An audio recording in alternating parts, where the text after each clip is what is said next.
Welcome to your miracle moment. I'm Marcy Shimoff.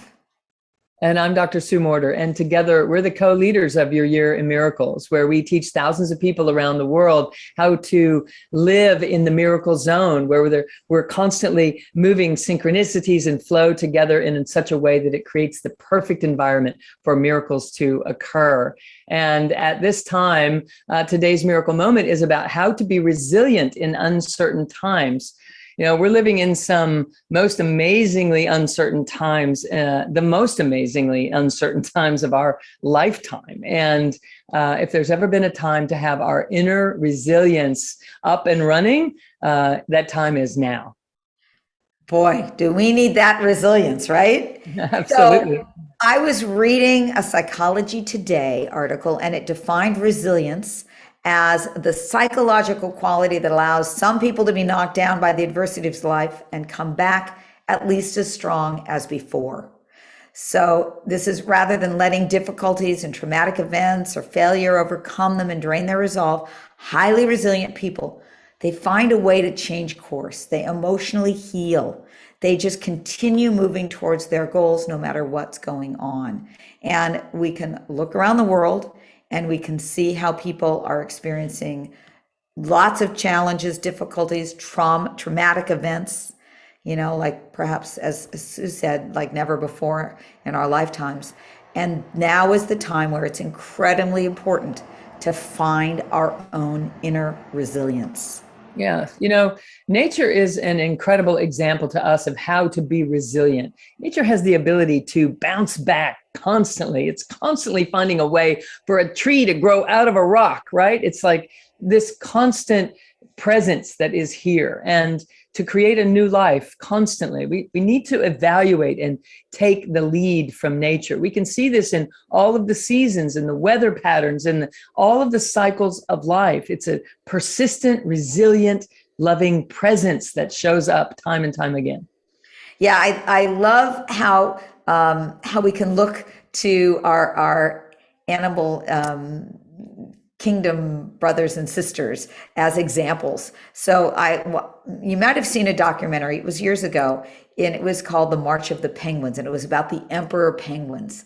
And I remember from watching this, every year, the adult penguins, when they were breeding age, they would make a 60-mile journey in the Arctic to their breeding ground, which is the same place year after year. And that was exactly where the penguins would all perform their courtship behaviors, and they'd sing songs, and they'd bow their heads, and they'd walk around one another very impressively. And the emperor penguins breed with just one partner, the same one year after year. And they do this on the sea ice in incredibly cold conditions. And the female lays one egg and rolls it toward the male penguin, who then has the job of keeping that egg warm for the next 4 months until the egg hatches. And the female penguins then leave the colony and they go out searching for food. And the males fast for 4 months as they keep the egg warm. And by the time the female returns, the male has lost almost half of their body mass. So between that 60-mile trek and the 4 months of fasting, these emperor penguins are facing extreme conditions, and they do this year after year in order to keep the species going. And even though it requires so much resilience for them to do this, the emperor penguins continue to make this trek. And why? Because their true nature calls them to do this. Wow. What an amazing thing, really, if you think about it, that how nature is demonstrating this. Similarly, we can require some resilience from us. It can require something kind of similar. Maybe we don't have to lose quite so much to do it, but to follow our own true path. It might not be to breed in the Arctic, that might not be what's up for us, but it is to thrive and to be happy. And we have to face challenges and external situations, or maybe even cultural pressures that cause us to live or think or work in a certain way. But if there is some passion, some purpose underneath all of that, things can roll in a very resilient way. We have to find a deeper reservoir of resilience within ourselves in order to keep moving toward our own true path and to our goals. And so let's think about this for a moment.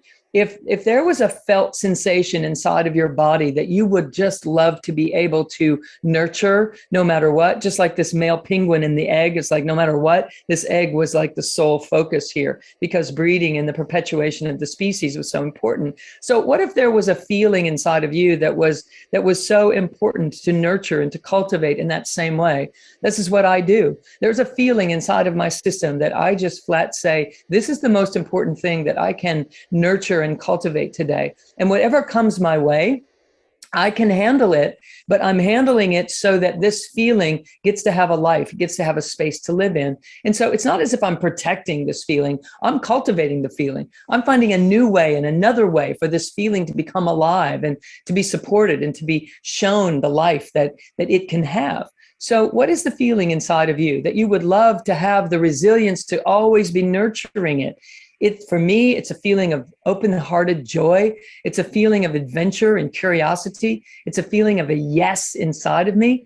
And as long as I keep that alive and I'm nurturing that like the egg, then everything that comes my way is worth it. And it's another way that I'm going to find an ability to show up to life with what matters most to me. It gives me unending resilience to do so. I love that, Sue. That's great. The other thing is we've got to remember that there are infinite possibilities in every moment. Maybe one door closed, but there's infinite options and possibilities. And so what we want to do is continue to build our inner resilience that doesn't depend on outer circumstances, and to continue to create that field of possibilities and opportunities in our lives.